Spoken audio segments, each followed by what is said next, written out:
ये जाति जनगणना का जो एक हवा यहाँ पर क्रिएट करने की कोशिश जो कर रहे हैं, वाकई उतना बेनिफिट यहाँ इस मुद्दे से कांग्रेस ले पाएगी? ठीक है, आम चुनाव में तो चल गया, लेकिन विधानसभा चुनावों की जो हालिया राज्यों में चुनाव हुए हैं उसमें भी तो हमने नतीजे देखे हैं ना।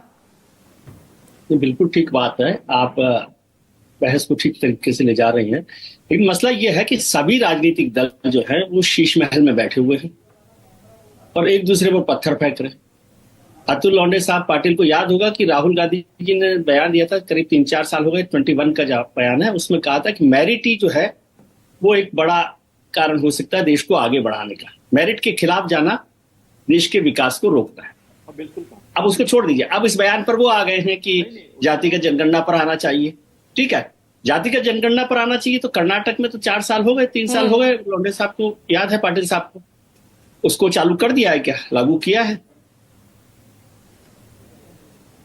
कर्नाटक 2014 को छोड़ दीजिए, 2014 की बात छोड़ दीजिए, मैं उसमें जा ही नहीं रहा क्योंकि वो बाद में आएगा, लेकिन कांग्रेस की बात है ये।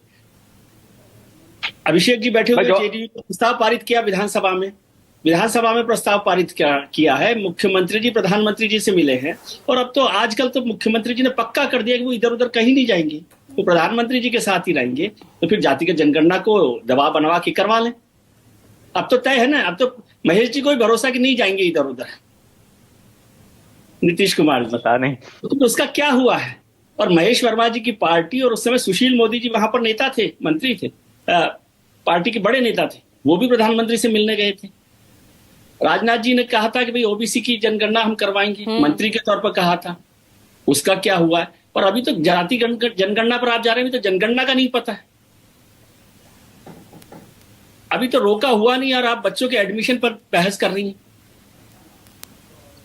इस सरकार ने तो 5 साल में जातिगत जनगणना नहीं करवाई है, 15 साल हो गए इस जनगणना को। और क्या जनगणना पर साफ है, महेश जी कहते हैं कि जातिगत जनगणना होगी या नहीं होगी, अभी तय नहीं है ना, किस बात पर कर रहे हैं। तो बेसिक, लेकिन मुद्दा क्या है, जातिगत जनगणना को जब कोई भी पार्टी ये बनाती है कि इससे बंटवारा हो जाएगा, मुझे आज तक नहीं समझ में आया कि इससे क्या बंटवारा हो रहा है, देश कैसे बटेगा जातिगत जनगणना से। आप जिन योजनाओं, जनगणना का मकसद क्या होता है, जनगणना का मकसद होता है कि जो सरकार की, देश के विकास की जो योजनाएं हैं उनको सब लोगों तक मिल सके, सब तक पहुंच सके उसका लाभ। आपके पास हिसाब तो पता ही नहीं, आप बजट बनाते हैं और आपको पता नहीं है कि मेरे को किस खाते में कितना पैसा खर्च करना है, स्कूल के एजुकेशन पे कितना करना है, हॉस्पिटल पे कितना करना है, किचन में कितना करना है, तो कैसे करेंगे। तो क्या कोई सरकार बिना हिसाब के किसको देना है किसको नहीं देना है उसके बिना योजनाएं बना रही है, और योजना बना रही है तो क्या उसका फायदा हो रहा है।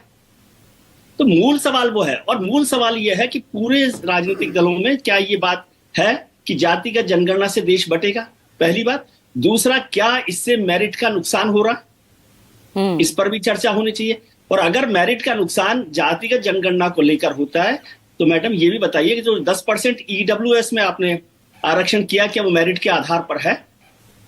बिल्कुल, बड़े सवाल पूछता हूँ, 10% आरक्षण है, मेरिट को डिफाइन करता है या नहीं करता है, बताइए। तो फिर आप किसी भी तरह का तर्क अपने अपने समय में देते हैं, अपनी राजनीतिक, और हो सकता है दबाव बने तो ये सरकार भी जातिगत जनगणना पर आ जाए।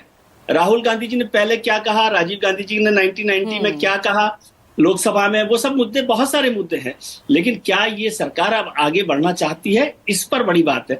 और नीतीश कुमार जी नहीं जाएंगे लेकिन साथ रहकर भी कुछ करेंगे।